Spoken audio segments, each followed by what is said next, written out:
Olá, olá, olá. Boa noite, pessoal. Oi, oi. Oi, pessoal. Oi, Ellen. Oi, Mário, Marcelo. Turma toda chegando. Daqui a pouquinho a gente já vai receber a Lourdes. Vamos só aguardar ela nos chamar. Márcio, nosso professor querido. Jana, quanto professor. Olá, olá, olá. Oi, Bá. Oi, gente. Carol. Nossa, quanta gente. Gabi. Oi, Gabi. Outra Gabi também. Oi, Cal. Sheilinha, linda. Todo o pessoal da escola chegando. A gente vai aguardar uns 2 minutinhos aí. Esperar só a Lourdes chamar. A Lourdes já tá por aí. Já está presente, olha lá. Acho que vamos dar uns 2 minutinhos aí, a gente já chama a Lourdes, pode ser? Esperar o pessoal se organizar. Plena segunda-feira, escutar uma educadora tão querida como a Lourdes vai ser um presente aí pro nosso finalzinho de dia, né? Oi, Ju. Oi, pessoal, boa noite. Família Umbrella chegando. Daqui a pouquinho a tia Glorinha já vai entrar aí também. Oi, Manu. Oi, Ti. Oi, pessoal. Vamos lá. Vamos chamar a Lourdes, então, para a gente começar, não perder nenhum minutinho da nossa Lourdes. Vamos lá.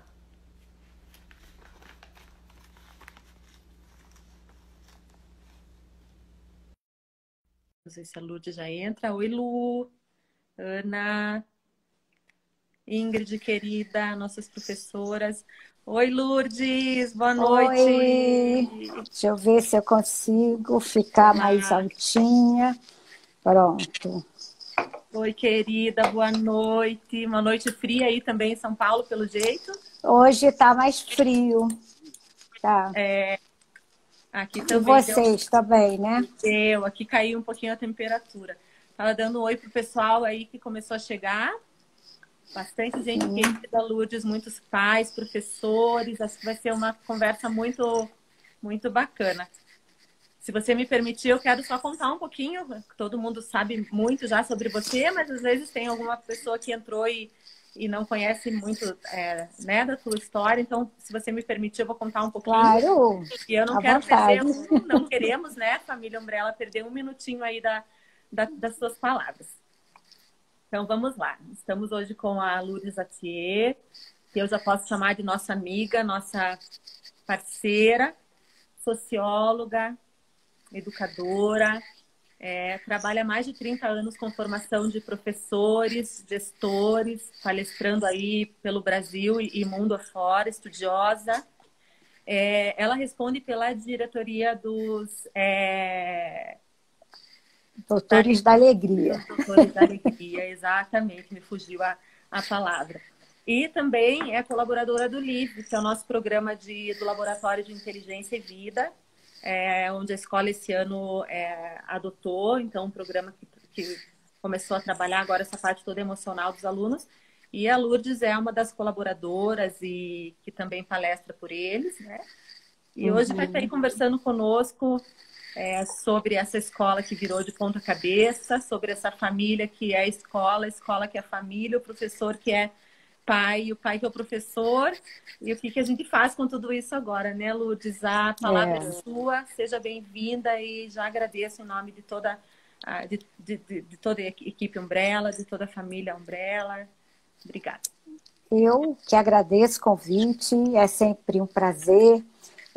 Eu estou mais de 30 anos viajando pelo Brasil. E quando a pandemia, quando o isolamento foi decretado, eu mais ou menos tive a sensação de despencar de um precipício, porque eu tinha a minha agenda lotada de e-ticket, que eu estava com muitas viagens para fazer pelo Brasil, que eu sou carioca, mas moro em São Paulo já há 16 anos, e na verdade eu moro mesmo de aeroporto em aeroporto.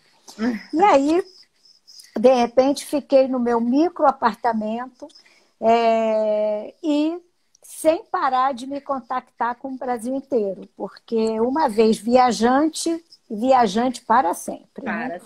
Então, eu sigo agora viajando, só que agora não mais pelas asas de um avião, mas pela tecnologia. Então, nós conversamos com as meninas, com os professores, na semana passada, na Umbrella. Foi uma sintonia muito boa e nós tínhamos combinado também de conversar com os pais sobre esse momento, muito mais como um encontro para a gente refletir sobre esse momento do que, de fato, apresentar a solução. Então, eu não sei se eu ponho mais assim para cima, eu acho que fica melhor assim. Então, então, eu começo dizendo de que lugar que eu falo. Embora eu tenha escrito o material do LIVE para pais do ensino fundamental anos finais, né? E escrevi o material para os professores também, porque o LIVE tem uma parte de cuidar de quem ensina. Mas eu vou falar mais do que como especialista, eu vou falar como mãe. Eu tenho uma filha, hoje eu sou avó, mas eu nunca planejei na minha vida ser mãe, isso nunca teve nos meus planos, como eu nunca pensei também em trabalhar na educação.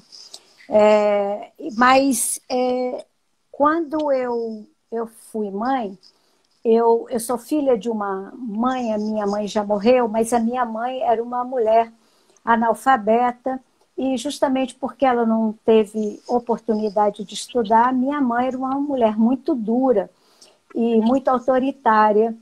E, embora ela não tinha dúvida da sua autoridade, ela era osso duro. E eu olhava minha mãe e eu pensava, o dia que eu for mãe, que não está no meu... Mas o dia que eu for mãe, eu vou ser muito melhor que ela, né? Porque ela não estudou, ela não reflete sobre as atitudes dela, ela faz tudo errado como mãe e tal.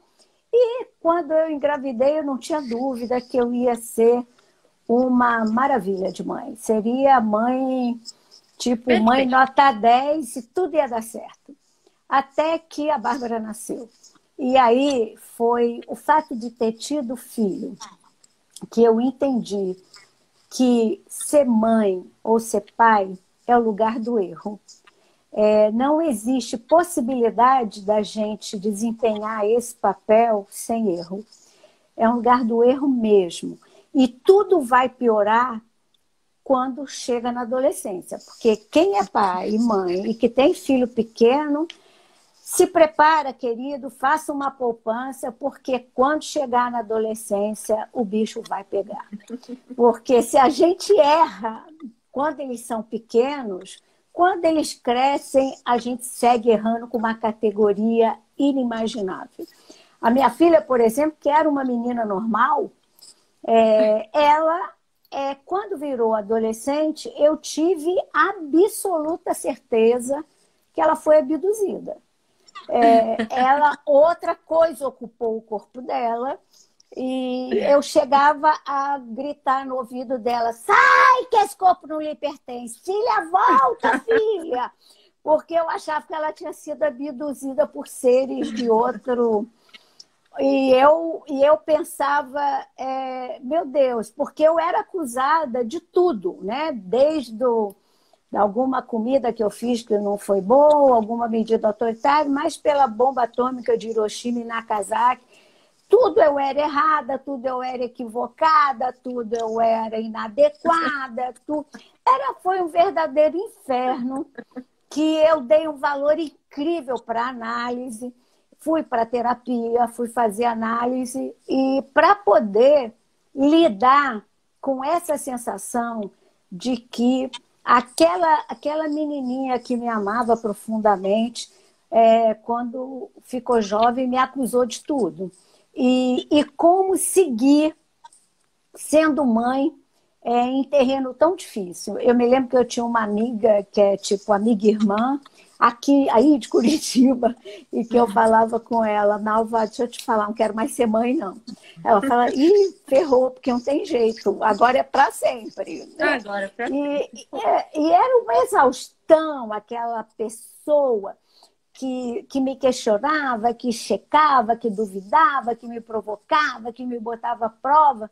E olha, eu sobrevivi. Eu sou uma sobrevivente da adolescência de um outro ser humano. Lembro que a minha também não foi fácil, né? E Não, a agora gente eu não esquece. tenho dúvida. A gente esquece da nossa. E eu não tenho dúvida que foram todos esses conflitos que me fez ser um ser humano melhor. Eu acho que os filhos realmente são o nosso fio terra, né? É aquilo que nos conecta com o nosso sentido de humanidade, né?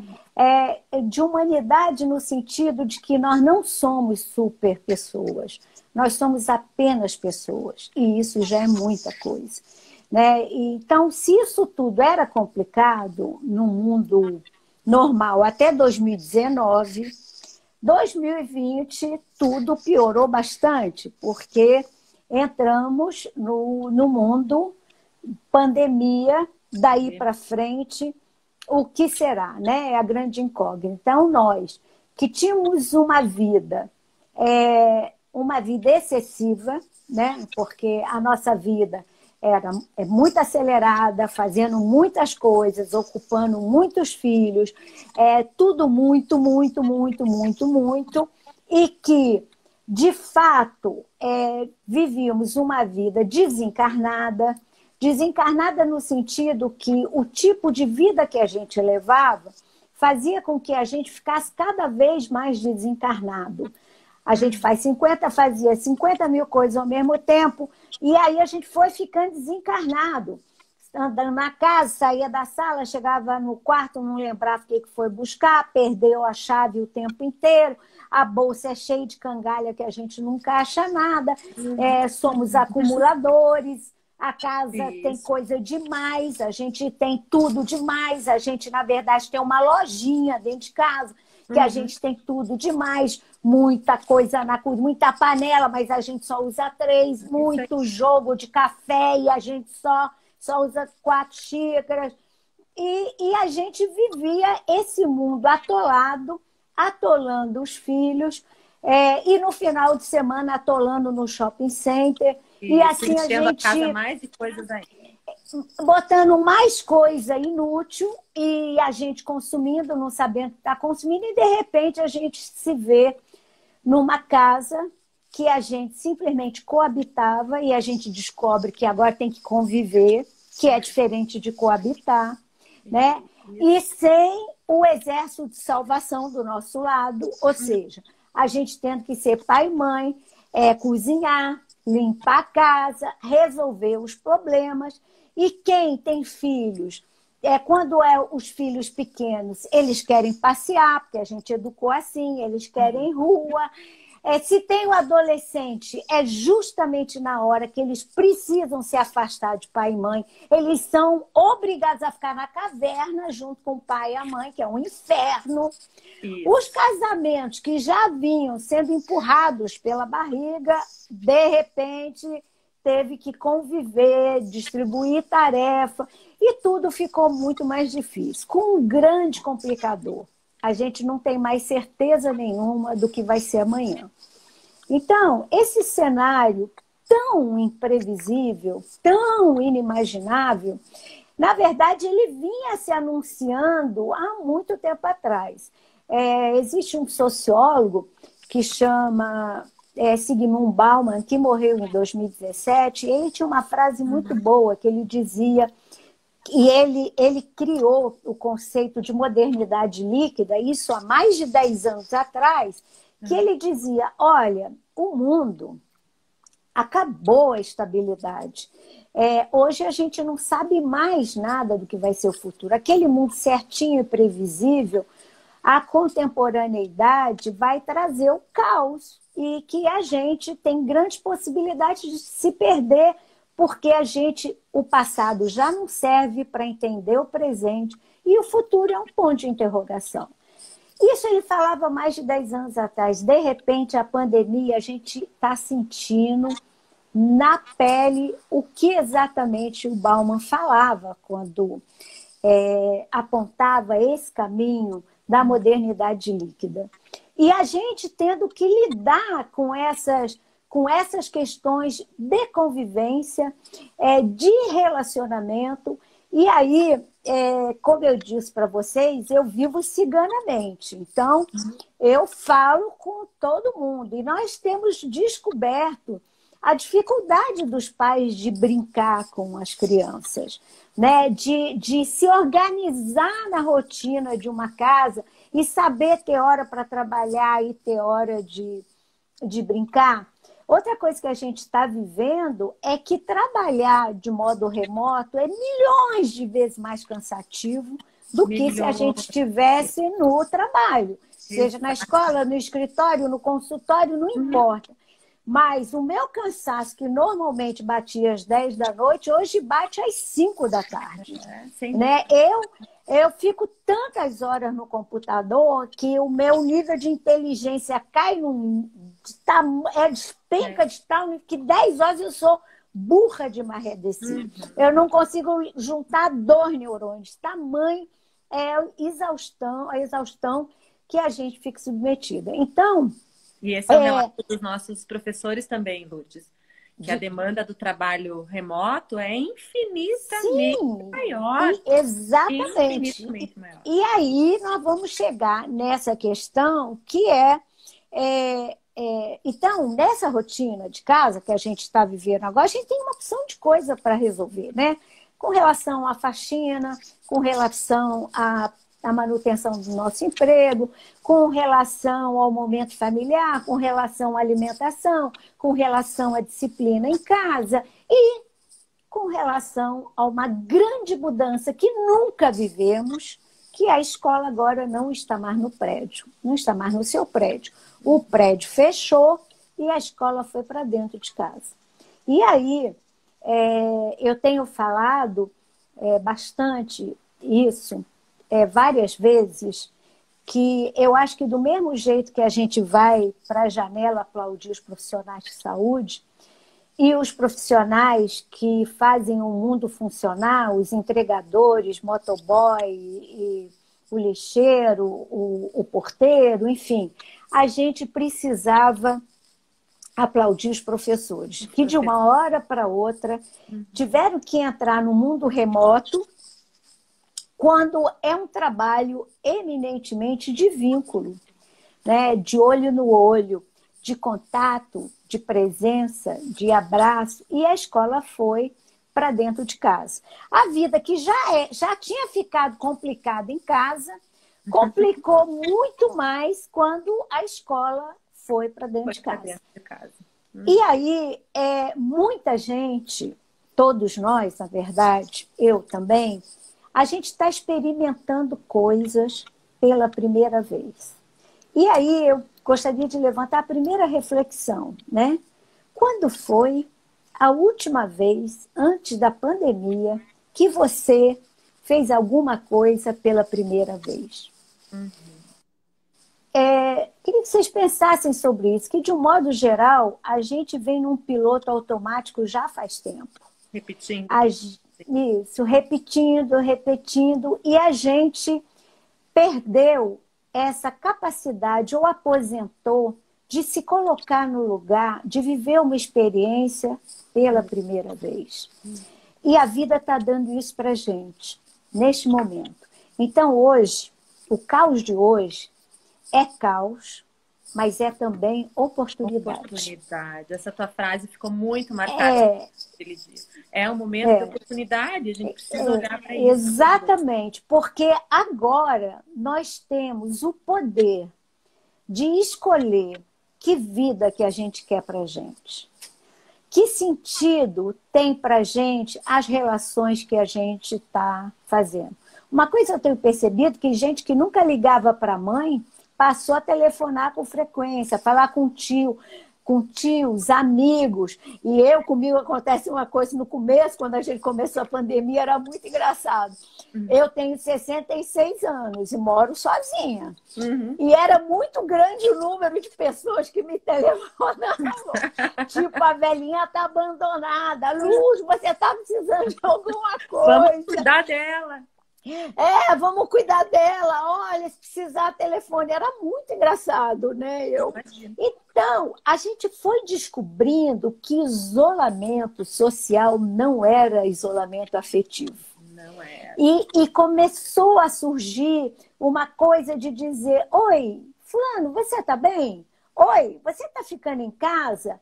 Oi, hoje eu não estou bem. Ontem, por exemplo, depois que eu vi o Bolsonaro fazendo aquelas coisas horríveis que ele faz lá em Brasília, eu entrei numa paranoia, tipo, 10 horas da noite, que essa semana ia ter um golpe de Estado.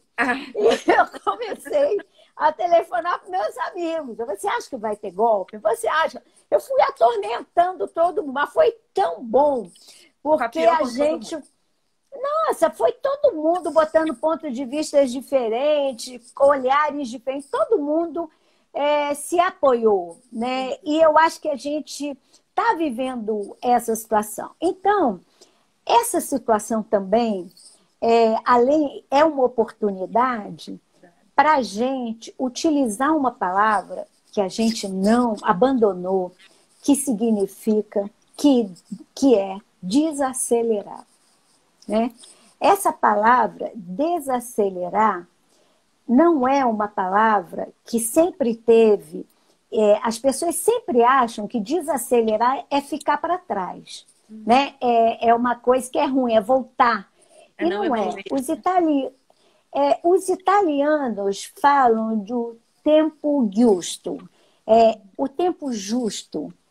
Desacelerar é o tempo justo. É a gente empregar o tempo, não justo de justiça, mas o tempo adequado para aquilo que a gente está. O tempo necessário. E eu só sei marcar esse tempo necessário se eu desacelerar e encarnar. Ou seja, atenção plena. Porque a gente vive no mundo acelerado e a gente fala com criança aceleradamente, com jovem também. Sim. Então, nessa descoberta, a gente tem visto também que aquela tal autonomia que a gente fala dos filhos e dos alunos também não tem conquistado. Né? A gente faz uma educação que quem manda é o adulto, obedece o filho. Então, assim, eu para você, eu sei, eu sou seu pai, eu sou sua mãe, eu sou sua professora, eu sei o que ensinar. Então, sempre foi uma relação de que eu, adulto, mando em você, criança ou jovem. E essa relação produziu uma conivência com um certo conformismo de dizer o que você quer que eu faça, o que é para fazer. Inclusive na escola, que a gente conversou isso no dia no Umbrella. Hoje tem pesquisas que mostram que as crianças no mundo, de um modo geral, elas entram na escola pequenininhas com muita imaginação e curiosidade. Elas saem da escola no ensino médio com 0 de curiosidade, olhando para a professora e dizendo, vai cair na prova? Porque ela só vai estudar aquilo que vai cair na prova. E quem ensinou isso para ela foi a gente mesmo. Né? Eu me lembro uma vez que eu fui falar numa escola e eu fui para falar com os pais. Eu viajei para essa cidade pelo livro para falar com os pais. Quando eu cheguei lá, a escola falou para mim, Lourdes... Não, um dia antes de eu viajar, a escola falou, Lourdes, a gente esteve pensando, você se incomoda de falar com os alunos? Eu já fiquei meio assim, porque eu tenho o maior... assim, pé atrás de chegar falando com um aluno. Aí você falou, não, vai falar com os do 9º ensino médio. Eu achei que era uma turma. Cheguei lá, 2 auditórios com 200 e tantos lugares. Eu falei 2 vezes, era um mundo de... E foi muito incrível, porque eles chegaram prontos para me zoar. Aquela coisa, né? Pré-adolescente, lá vem essa velha, vai falar quem é essa mulher, vai encher meu saco. E eles estavam felizes, é porque todas as turmas estavam se encontrando naquele auditório. Hora da bagunça total. E eu fiz um PowerPoint só de pergunta para eles, sem frase, só de imagem. E botar, você está aqui ou aqui?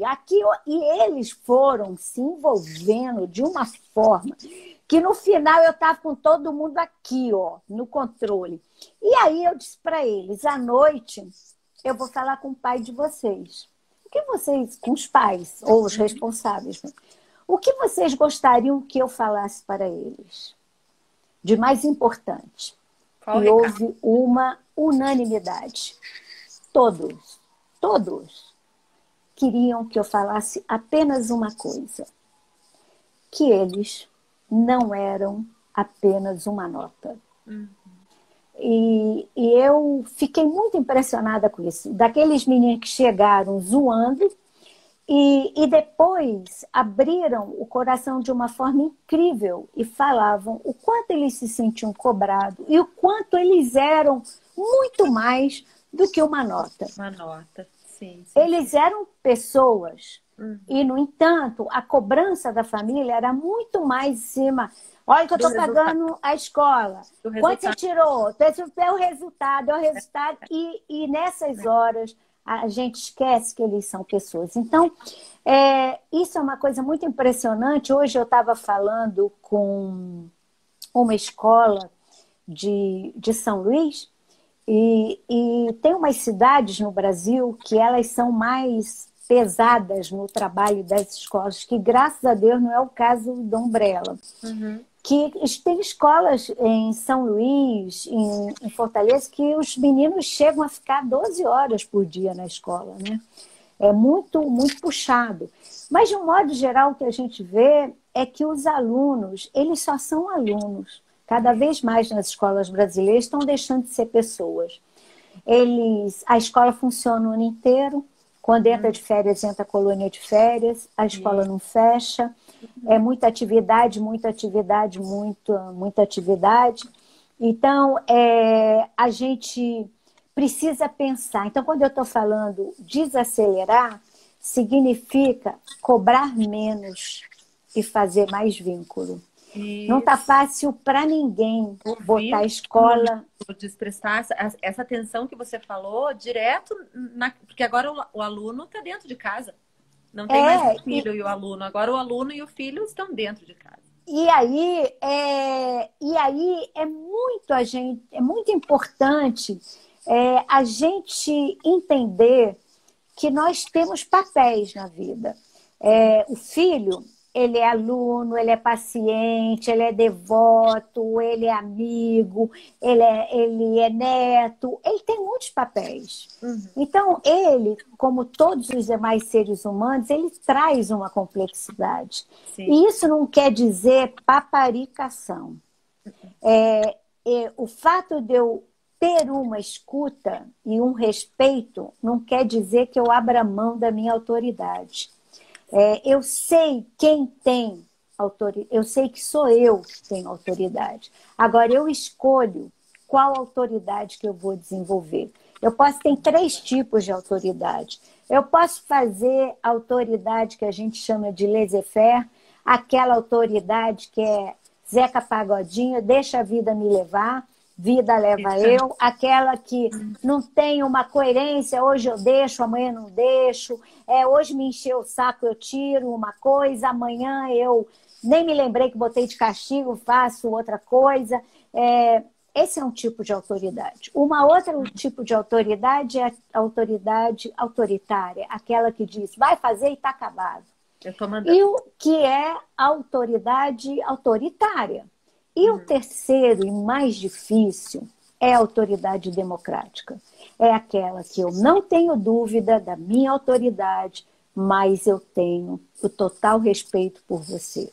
que embora seja menor que eu, embora seja menos experiente que eu, embora seja o meu filho e seja eu provedora, você merece todo e qualquer respeito. Inclusive, eu tenho que estar aberta para aprender com você também. Porque os filhos, quando eu digo que é um lugar do erro, o lugar de pai e mãe, mas é também uma grande viagem para a gente aprender, né? É uma grande descoberta para a gente pensar o que meus filhos me ensinam, né? O que, pelo meu filho, eu tenho oportunidade de aprender. E aí eu quero entrar num outro tema que é muito importante, que nessa questão de desacelerar, o resultado da desaceleração significa aprender a essencializar a vida. E isso diz respeito também à relação da família com a escola. Mas antes de chegar na relação da família e da escola, esse tempo de oportunidade é um tempo da gente avaliar se tudo que a gente faz e tem é necessário ter e é necessário manter, né? Hoje nós estamos com o guarda-roupa cheio de roupas e não usamos. A gente anda de chinelo em casa, a gente pode ter o carro do ano e que a gente não faz. A gente pode ter o maior desejo e o sonho e dinheiro para fazer aquela viagem internacional que não vamos fazer. Não adianta encher a geladeira que vai apodrecer, que a gente não vai dar conta. Então, a vida está ensinando para a gente que a gente precisa ter uma disciplina para essencializar. O que é que eu faço e que eu não preciso fazer mais? E o que é que eu posso fazer que é essencialmente importante e qual o peso que eu vou dar para isso? Porque na vida a gente tem o desafio de ser leve, por mais difícil que a vida seja. O grande desafio é que eu tenha leveza para lidar até com os problemas. E nesse momento que a escola vai para dentro de casa, a gente tem que ter muito claro que os pais não são professores. E que essa situação inusitada que a gente está vivendo, e que os professores estão literalmente se matando para dar conta de fazer de uma forma que nunca fez. E a gente tem que ter muita parceria, entender que o filho que é aluno e que antes ficava 5 horas, 4 horas, 6 horas, quantas horas fossem, esse mesmo número de aulas, de horas dentro da escola, não significa que ele vai ficar esse mesmo número de horas na escola em casa conectado com a escola. Porque a escola, quem trabalha numa escola tem a especialização, o conhecimento, se formou, é um intelectual do conhecimento. Não é qualquer um. Só é professor primeiro, quem tem muita garra e quem estuda muito. É uma profissão que exige estudo permanente. Então, o professor, o coordenador pedagógico, o diretor, enfim, os profissionais de educação, eles sabem exatamente qual é a dose necessária para que o seu aluno aprenda. Embora você, como mãe, queira mais ou queira menos, ou, pelo amor de Deus, ocupe esse moleque que eu já não sei mais o que fazer com ele, o trabalho da escola nunca será um trabalho de prestação de serviço, porque a escola não presta serviço. Quem presta serviço é a operadora de celular, é a loja que conserta nosso som. Isso que é prestar serviço. Nós não prestamos serviço. Nós fazemos gente. Então, a escola foi para dentro de casa para reforçar a nossa certeza que a gente só vai sair da barbárie civilizatória se a gente mantiver a escola aberta. Hoje ela está dentro de casa, mas ela está aberta porque ela está viva. E uma coisa, não sei se vocês observaram, a importância da escola é tamanha da educação, se vocês observarem quais são os países que melhor estão se saindo na pandemia, quem são os países que melhor... Travou. Que já está na fase de abertura. Quem são esses países? Agora. Voltou. Esses países são Nova Zelândia, Alemanha, Dinamarca, Finlândia. Então, Singapura. Coincidentemente, e não coincidentemente, aparentemente coincidência, mas não é, existe uma avaliação internacional que envolve muitos países, que é coordenada pela OCDE, que chama PISA, que avalia jovens de 15 anos, independente da escolaridade, de quase 74 países atualmente. O Brasil não é país membro da OCDE ainda, mas é país convidado. E essas provas, que sempre acontece uma de língua materna, outra de matemática e outra de ciências, são provas que os resultados são dados em 3 níveis. Os países que estão acima da média, os países que estão na média e os países que estão abaixo da média. Os países que estão acima da média são exatamente esses países que melhor estão saindo no combate ao Covid-19. Os países que estão na média são os da Comunidade Europeia e os países que estão abaixo da média e que chegaram já na média e que estão saindo também muito bem. Chile, Argentina, que já chegaram no nível médio, saíram do baixo para entrar na média, são os países que estão muito bem na pandemia. A Argentina está dando um show, né? O Chile nem se fala. E os países abaixo da média, no PISA, o Brasil está abaixo da média e no abaixo da média está nos últimos lugares. Sim. Vocês terem uma ideia da classificação do Brasil, a gente só é melhor que os países africanos em guerra. Tá? Para vocês verem o tamanho da encrenca. Aqueles alunos da elite brasileira que estão em São Paulo, que o pai chega a pagar 10 mil por mês numa mensalidade, uma escola internacional e tudo mais, o resultado, o desempenho desses meninos é menor do que o nível médio da escola americana, que a educação nos Estados Unidos, nessa faixa etária, é medíocre. Então, nós estamos muito mal em termos de avaliação internacional mundial. O que isso quer dizer? Quer dizer que não há possibilidade de um país se desenvolver se não for valorizando a educação. Quer dizer, tem uma relação direta do desenvolvimento de um país com o valor que esse país dá para a educação. Isso é muito importante que a gente tenha essa consciência e valorize a escola.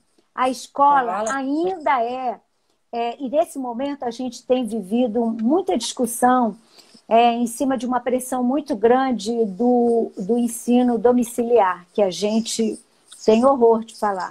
Porque uma coisa é você fazer ensino domiciliar na Dinamarca, porque você tem acesso a tudo.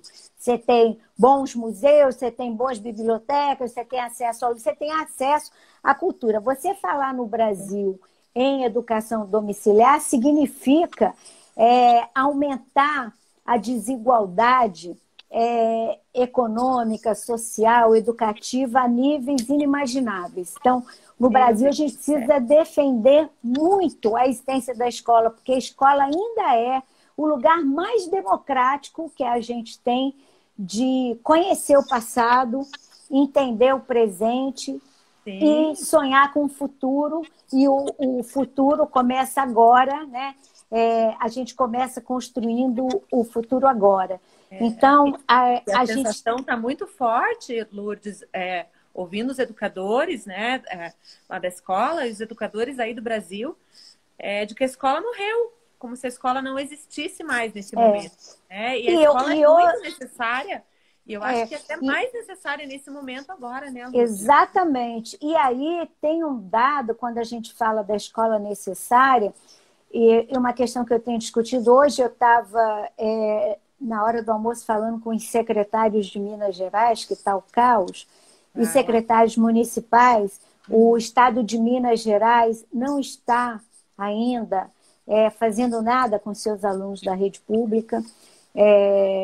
E a gente está vendo que a situação pós-pandemia vai aumentar consideravelmente a desigualdade entre as escolas privadas e as escolas públicas. E isso significa que nós vamos acabar prejudicando justamente os mais vulneráveis. Eu falava com esse grupo de secretários hoje, a partir desse secretário, depois a gente entrou numa conexão com os outros da mesma região, que a gente hoje tem o desafio como educador de saber dosar.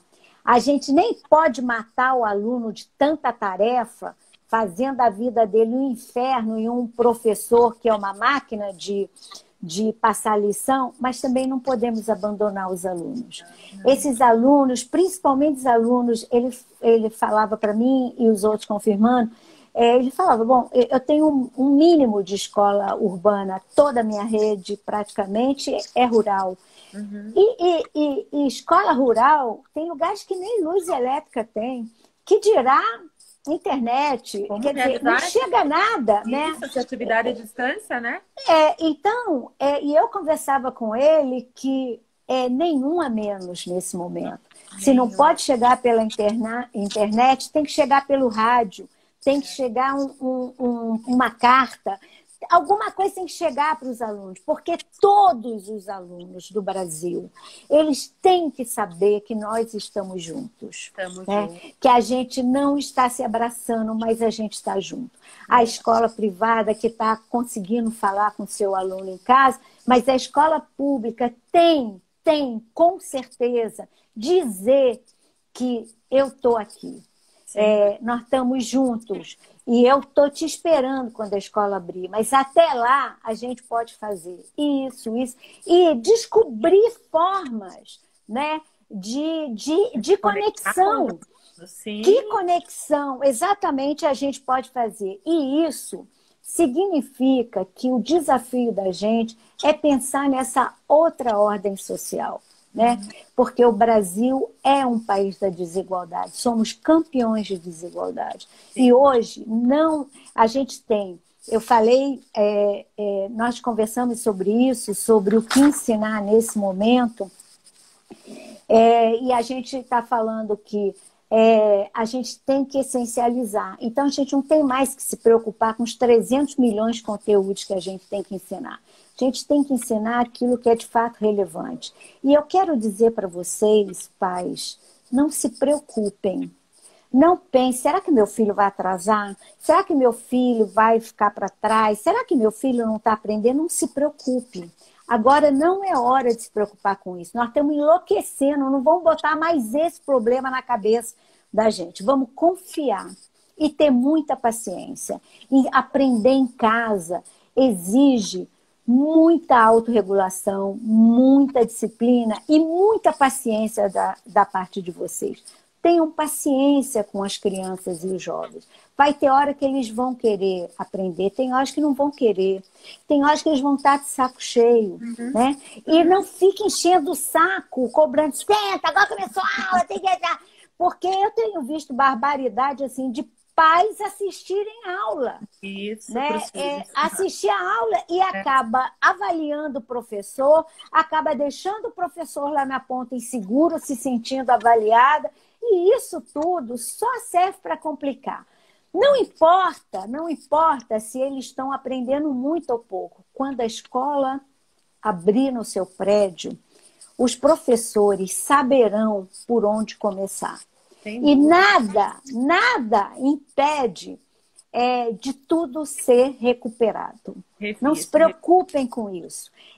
Se preocupem. Você falou do currículo de emergência, que ficou muito marcado para nós essa semana. Isso. Você falou, vamos elencar o essencial, trabalhar agora com o currículo de emergência. Isso. E é isso. Exatamente. Que tem que ser, né? Esse currículo de emergência paralelo. para vocês terem ideia como é que os países estão funcionando, por exemplo, na Espanha, eles fizeram o que é país do primeiro mundo. Portugal também fez isso. Eles, assim que fecharam as escolas, eles botaram o canal público, né? A TV espanhola e a TV portuguesa. A escola foi para a televisão, né? Se a gente fizesse isso, seria maravilhoso, porque a gente tem a televisão chegou nas casas que livro não chegou. Né? Então, a gente tem uma abrangência muito maior pela televisão e pelo rádio do que pela internet. Mas a gente está vendo que não tem jeito. Na hora da pressão que a gente vê o que de fato se plantou. Né? A Finlândia deu o show que deu e a Dinamarca estão dando show, porque há muito tempo eles estão prontos para uma catástrofe. Estavam preparados desde o final da Segunda Guerra Mundial. Então, isso eles já vinham fazendo. Então, esse tempo da pandemia, que a gente não sabe o que vai acontecer. Hoje eu estava falando com o pessoal do LIVRE, a gente estava discutindo se o congresso do LIVRE vai acontecer em setembro, novembro, ou se para o ano que vem. Está todo mundo assim, ninguém sabe o que vai fazer, nada, ninguém sabe nada. Não sabe quando vai voltar. Então, assim, olha, vamos nos preservar sem precisar tomar droga, tarja preta, porque isso não leva a nada, e nem encher a cara todo dia. Vamos aprender a conviver com qualidade. Para conviver com qualidade, eu preciso desacelerar e parar de dar importância para coisas irrelevantes. Eu não vou me incomodar se sujou o banheiro, porque o banheiro eu vou aprender a limpar. Um dia eu limpo, outro dia eu não tenho o menor saco. Dane-se! O prazer de ler um livro de história, o prazer de morrer de rir, o prazer de ver uma pipoca pulando na panela. Para de fazer pipoca de micro-ondas, faz na panela, que é absolutamente fascinante. O prazer que não gosta de varrer uma calçada, lavar uma calçada com a família, enfim. Fazer coisas juntos, cozinhar, sentar inventar um prato, descobrir um sabor novo, descobrir como funciona uma máquina de lavar, dobrar as roupas, arrumar armário, porque nós educamos os nossos filhos como príncipes e princesas, para não fazer nada. Porque tem mucambas para fazer tudo para gente. E agora a gente está vendo o tamanho da encrenca. Um dia eu estava lendo no jornal, a Thaís Araújo, aquela atriz, a mulher do Álvaro Ramos, dizendo que ela procurou um tutorial de como limpar o banheiro. Porque nunca passou pela cabeça dela como se limpa um banheiro. Olha a que ponto a gente chega e olha o desafio que a gente... Eu não tenho que ser uma neurótica com limpeza, mas também não pode deixar tudo sujo. Então, é uma grande oportunidade da gente ensinar para os nossos filhos que eles não têm que arrumar só o quarto dele, não. A casa é um espaço coletivo. E nós temos que fazer tudo. Então, um dia é distribuição de tarefa. Olha que oportunidade maravilhosa. Quem vai limpar a geladeira? Quem vai dobrar as roupas no armário? É por todo mundo. É fazer por todo mundo. É fazer com todo mundo junto, porque nós somos uma comunidade. E eu me lembro... eu falei isso para as meninas e eu vou repetir. Está circulando um vídeo argentino por aí. Eu até esqueci de te mandar, eu vou te mandar. E um vídeo argentino muito lindo, que os argentinos são danados para fazer cinema bom, né? E é como se fosse um professor falando com seus alunos. E ele perguntava assim, em tempos da pandemia, o que te afeta? O que te toca? Ele falava aqui em espanhol, o que te toca quer dizer o que te afeta. É essa conexão que eu faço com vocês. Nesses tempos tão imprevisíveis, o que te afeta? Aonde você está botando a sua energia?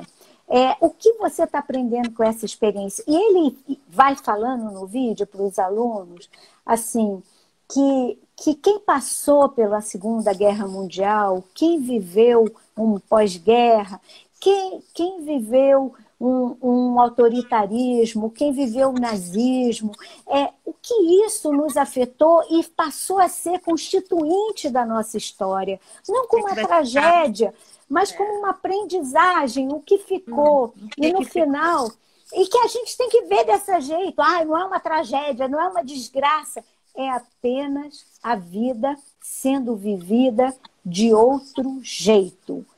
E aí ele dizia assim, no final, ele dizia assim, eu espero, aluno, que quando os anos passarem e te perguntarem o que você fazia naquele estranho ano de 2020, e eu espero que você responda, eu era estudante e eu lutava por defender a escola. E eu acho que esse é o sentido, quer dizer, nesse momento... A escola não morreu, Lourdes, a escola está viva. Não, a escola mais forte, a escola vai sair mais forte disso se as famílias se ajudarem. Eu vou mandar esse vídeo, eu recebi pela internet, eu vou mandar para vocês e ela compartilha. Esse vídeo está na internet, é lindo, é muito maravilhoso. Eu recebi várias vezes esse vídeo. E eu também estava contando que na segunda-feira passada eu vi o Sebastião Salgado no Roda Viva da Cultura. E que está lá no YouTube. Você viu que lindo que é? E o Sebastião Salgado é uma das pessoas... Eu tenho muitas paixões intelectuais na minha vida, que são pessoas que eu sou muito feliz de estar viva na mesma época que eles. Eu sou muito feliz de eu estar viva e o Sebastião Salgado ser meu contemporâneo. Eu sou muito feliz do Papa Francisco estar vivo e eu também, e poder desfrutar do Papa Francisco, das coisas que ele fala. Eu sou muito agradecida à vida de ter podido conhecer uma menina como a Greta Thunberg, da Suécia. E o Sebastião Salgado, ele falava no Roda Viva que ele saiu, domingo agora, saiu em todos os jornais do Brasil e saiu em todos os jornais do mundo a carta que o Sebastião Salgado fez, assinado por todas as maiores personalidades do planeta Terra, que foi para os 3 poderes do Brasil, o Executivo, o Legislativo e o Judiciário, alertando sobre a Amazônia e, principalmente, para que se cuidasse, em tempos de pandemia, da população indígena, que, se não forem cuidados, serão dizimadas. E ele falava uma coisa muito linda, ele falava, qual é a minha relevância? Ele falou, a minha relevância para o mundo é a fotografia. Pela fotografia, eu possibilito além da gente conhecer lugares que a gente nunca vai viajar nessa vida, ele mostra numa leitura crítica, né, daqueles povos invisíveis, dos explorados, dos rejeitados. Ele fala disso e ele falava, qual a relevância? Qual a nossa relevância? E eu pergunto isso para vocês também, qual a nossa relevância? Né? O que neste momento, o fato de eu estar vivo, o fato de eu estar viva nesse momento, estar vivendo isso, essa clausura, está sendo impedida de estar onde eu gostaria de estar, fazendo o que eu gostaria de fazer, essa outra forma de viver, qual a relevância e como isso me afeta? Né? Qual é o sentido disso? E o que dessa experiência eu posso eliminar como supérfluo, como coisa que não faz sentido? E eu acho que é isso que a gente... E eu termino contando uma história que chama um conto de um argentino também, um conto da tradição oral, que eu contei para as meninas, eu acho importante compartilhar com vocês também. Chama El Buscador. E ele conta uma história que, num lugar muito antigo, há muito tempo atrás, um homem andava pelo mundo buscando aquilo que ele nem sabia que buscava.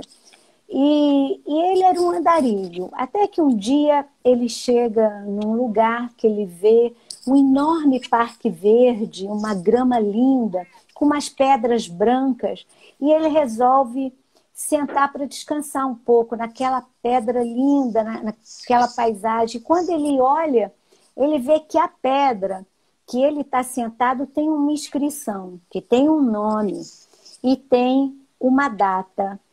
E não tem uma data, tem um nome e diz: viveu 8 anos, 32 dias, 5 horas. E ele achou muito estranho aquilo. E ele começa a perceber que todas aquelas pedras lindas, na verdade, eram lápides.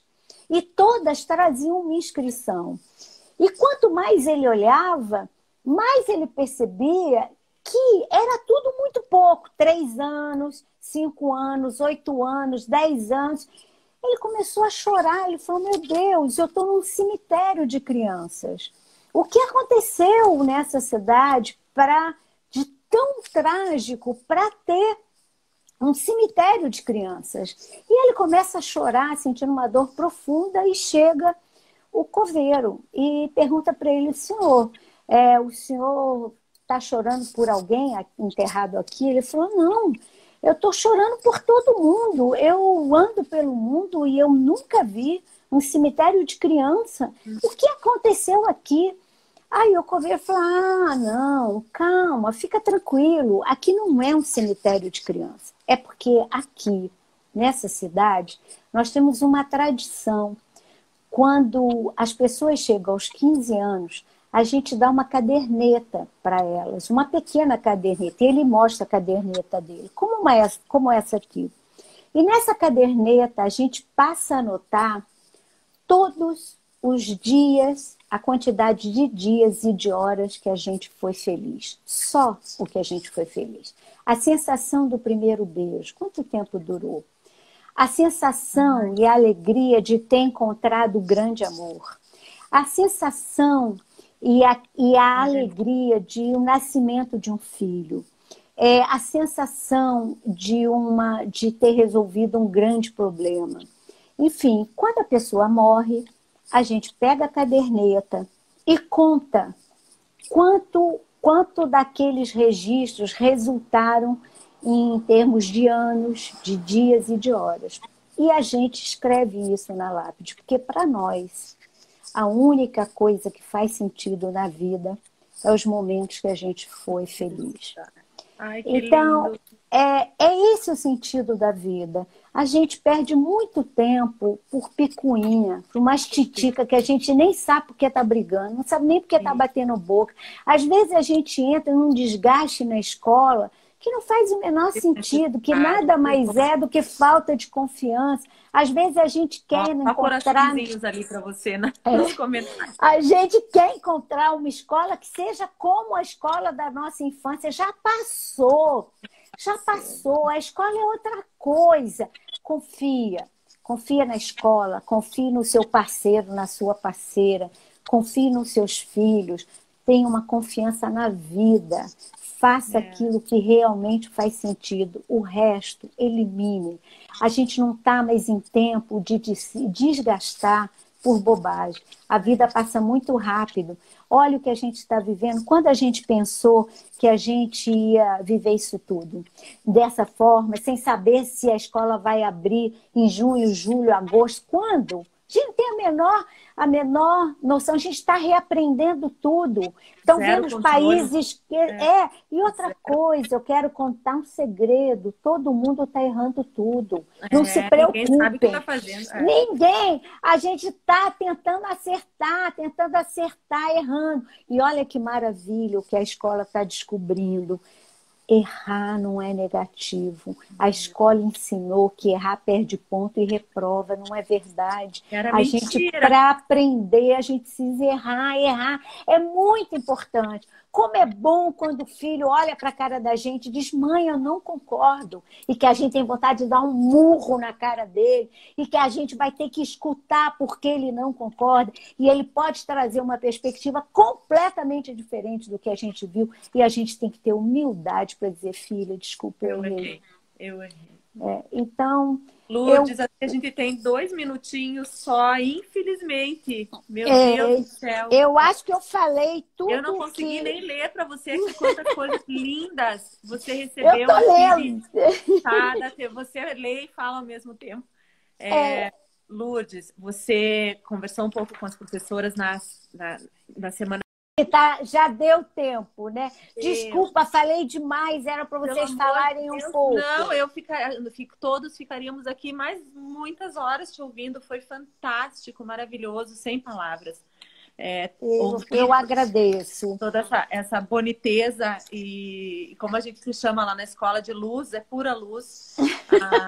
A Lourdes falou que iria nos dar colo e deu um colo, deu amor. E hoje tenho certeza que para as famílias todas que estão ouvindo aí aquietou, porque o recado é esse, né? Respira, vive agora com as crianças em casa. A escola está fazendo o melhor que pode, está levando para casa o necessário agora, esse currículo de emergência, e tentando trazer o bem-estar para as crianças nesse momento, que acho que é esse o foco, né, Lourdes? Isso. Esse bem-estar. Confia. Confie na escola, os professores estão precisando desse voto de confiança. A gente está aprendendo a fazer uma escola que virou de ponta cabeça, mas a escola está viva, os professores estão pulsando, o amor entre os professores, isso também foi incrível. Acho que é importante trazer também para as famílias que estão nos ouvindo agora, essa união que você disse que tem acontecido dentro das famílias, entre as crianças e os pais. Isso aconteceu de forma gigantesca também dentro das escolas, dos professores, coordenadores, uma união que eu não sei nem descrever aqui. Isso é lindo. E eu queria dizer que também para os pais é muito importante criar uma rede entre os pais. Não aquele WhatsApp maldito para detonar a escola, mas uma rede de colaboração. Aquela hora que a família, que uma está precisando de ajuda, um computador quebrou, uma coisa que eu perdi a paciência com meu filho, uma outra mãe que pode ajudar. Vamos fazer rede. O que a gente está aprendendo com esse Covid é que nós não vamos mais sobreviver sozinhos. A gente vai precisar somar, sempre em rede. A Portugal está fazendo coisas incríveis nessa linha de juntar mães e uma rede de colaboração. A hora que aquela enlouqueceu, uma ajuda, a outra segura a ponta, conversa, pede ajuda. E juntos a gente vai sair mais forte dessa, com toda certeza. Muito agradecida por vocês terem ficado disponível. Meu Deus, sem palavras para agradecer. Curitiba, de braços abertos aqui para quando você puder. Você falou que gosta muito. Quero ir comer sagu de vinho bom que tem aí. E comer as polentas todas com tudo mais que a gente come bom demais. Venha, porque a gente quer muito se abraçar e agradecer. Foi um presente começar a semana com você, um gás a mais para todo mundo que precisa agora começar essa semana trabalhando, porque a gente está trabalhando muito, sim. E vai dar tudo certo. Minha linda, beijo muito grande em nome da Umbrella, para vocês. Glória, de todas as famílias e de todo mundo que te ouviu hoje, tá bom? Muito agradecida. Beijo enorme. Fique em paz. Tchau, gente. Boa sorte. Beijo. Linda. Tchau. Bom trabalho. Tchau.